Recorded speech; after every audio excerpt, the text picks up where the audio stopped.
Just past sunrise and we're on the Cambodian-Vietnamese border. We're going to a little patch of rainforest. It's late December, so it's the cool season. It's very windy. I think the winds come down from the north, and it's refreshing for us who live in the big city, but it's not good for bird watching. When I go bird watching, especially in the rainforest, I always get anxious with nervous anticipation.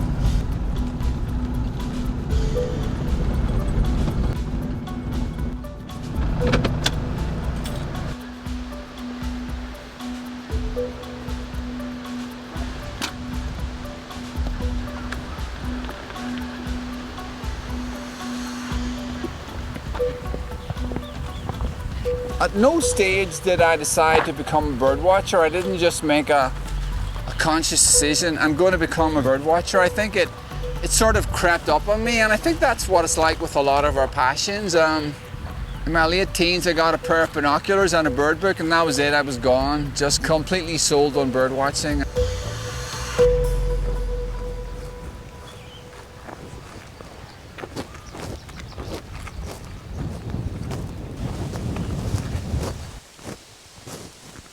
It's absolutely beautiful this morning. This is a special call. I'm hearing a very special bird, but it's in a ravine, so I can't get at it.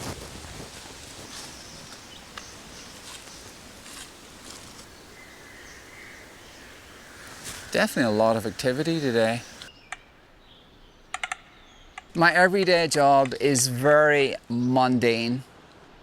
Yeah, you'll be listening to guys who are church planters and pastors and evangelists, right? I teach for a living, I teach mathematics in a high school. I've always been a mathematics teacher. I was brought up in Northern Ireland in the UK, and I taught mathematics there, but I'm now teaching in a small mission school in Cambodia where I'm teaching the sons and daughters of missionaries, and I actually love it. I feel really blessed. Technically it's deemed a support ministry rather than a frontline ministry, but yeah, I just take the attitude, somebody has to do it. Nobody will write a book about me. I'll not be famous, I'll not be on YouTube, but somebody has to teach these kids mathematics, and so I do it, and a lot of them are lovely.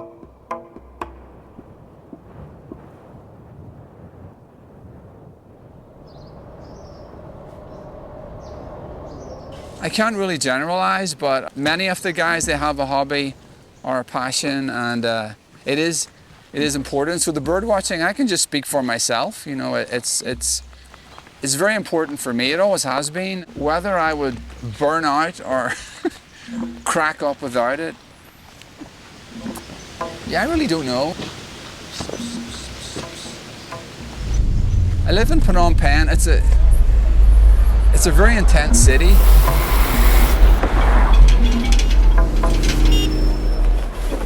Compared with the city in the UK, it's like a city on steroids. From the traffic to the smell to things breaking down. Life is full of mini dramas. There's maybe even a bit of spiritual warfare. Everybody has their own take on that, but yeah. So when I'm out here this morning, I look at this. I'm away from that.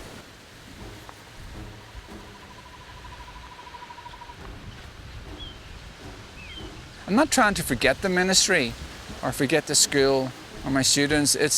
I just get a breather. I get refreshed. I mean, some people do different things to get refreshed. This is how I charge the batteries. But I'm not even doing it consciously. I'm just enjoying myself. The recharging bit is almost like a byproduct.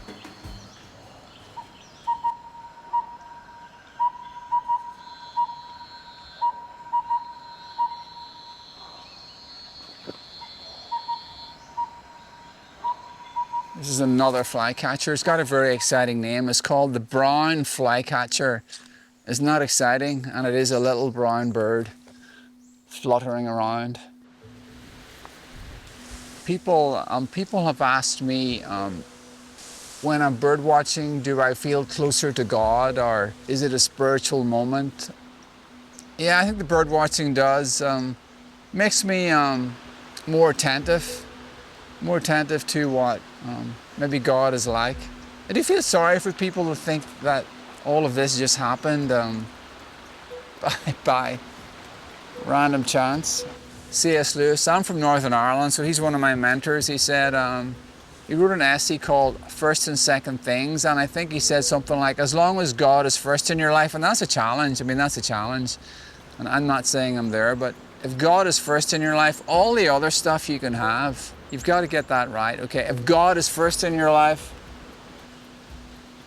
the other good stuff you can have.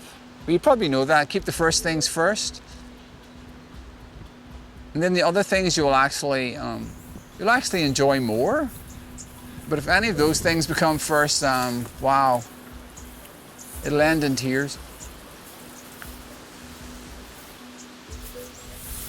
But I would encourage you just to make time for quietness. While you hear that wind, that's unusual here. Something about the rustling of leaves, isn't there? Just makes you feel small. See, I can't really imagine my life without bird watching. Can you do that? You know, there's a part of your life, and if you took it away, you wouldn't be yourself. So that would be me. My name's John Kennedy. If you took away bird watching, I would be a totally different guy.